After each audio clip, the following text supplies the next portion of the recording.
We got some NFL. The Bengals fall to Washington football team 17-14. It was a pretty competitive game, kind of slow at the beginning. Ryan Fitzpatrick came out. He moved the offense, looked comfortable, missed some throws. Offense did bog down on a few drives. I think it was like two or three punts on the first half or whatever. So Dustin Hopkins was able to make his kicks today. He was 2 for 2, or I believe extra points were good. And the standout of the game was JP, Jaret Patterson, over 130 some so yards, all-purpose yards. So, yeah, this guy's, right now he's on this roster. You can't deny him. That's just some. I just don't see how he doesn't make this roster. You can't hide him on the practice squad because you got a team like the Ravens. They'll pick him up.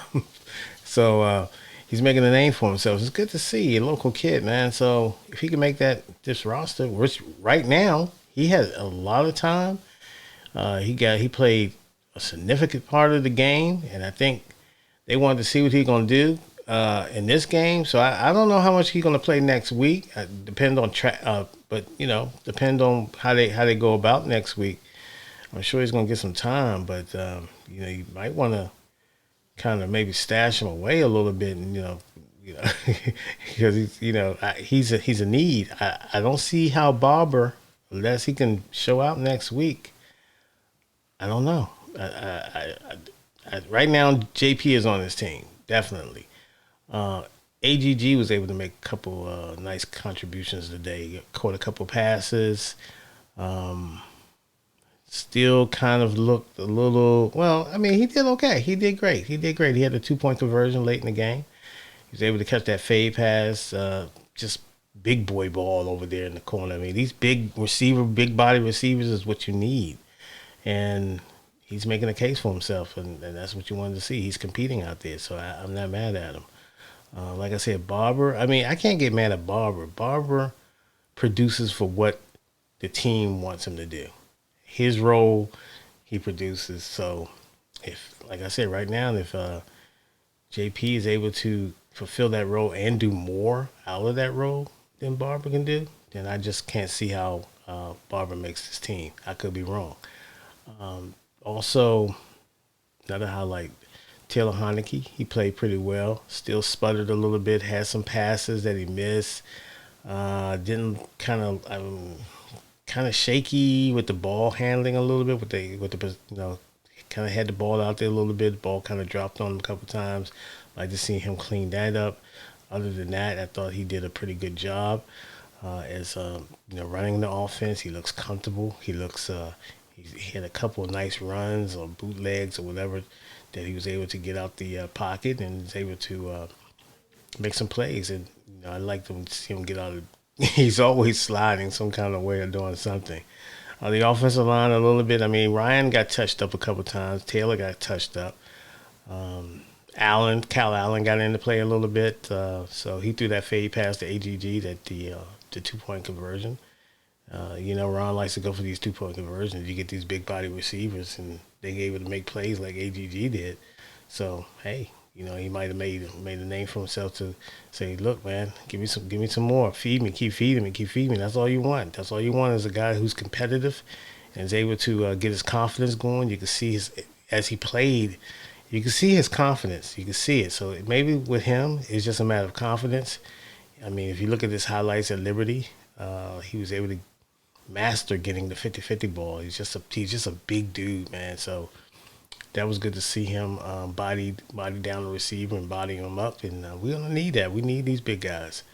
As far as Steven Sims Jr., he's on the fringes. There was a play today in the game in the third quarter, I believe, actually early in the fourth quarter, where there was a ball thrown kind of high, kind of iffy pass by, but those are plays you got to make, especially in the fourth quarter when you're trying to win games. So I know it's preseason. I know it could have been a business move, but if you're on the fringes, it could be the wrong business move, to say the least. But I get it. I mean, it's a tough pass, but one, you still get paid to haul in, and he wasn't able to do it. So we'll see. The coaches are looking closely. So He's going to have to get himself, but he's going to have to make a strong case this week in practice, make a strong case next week because you only get three preseason games. Next one is the last one, so opportunities are coming, are dwindling down before these cuts come into play, and so make it hard for the coaches. That's all you can do as a player is make the decision hard for them, and maybe that would be the that would get you on the team because I don't see unless there's a trade. I don't see any. I don't. And I'll reserve my decision until I see next week. So because practice is one thing, I know that counts.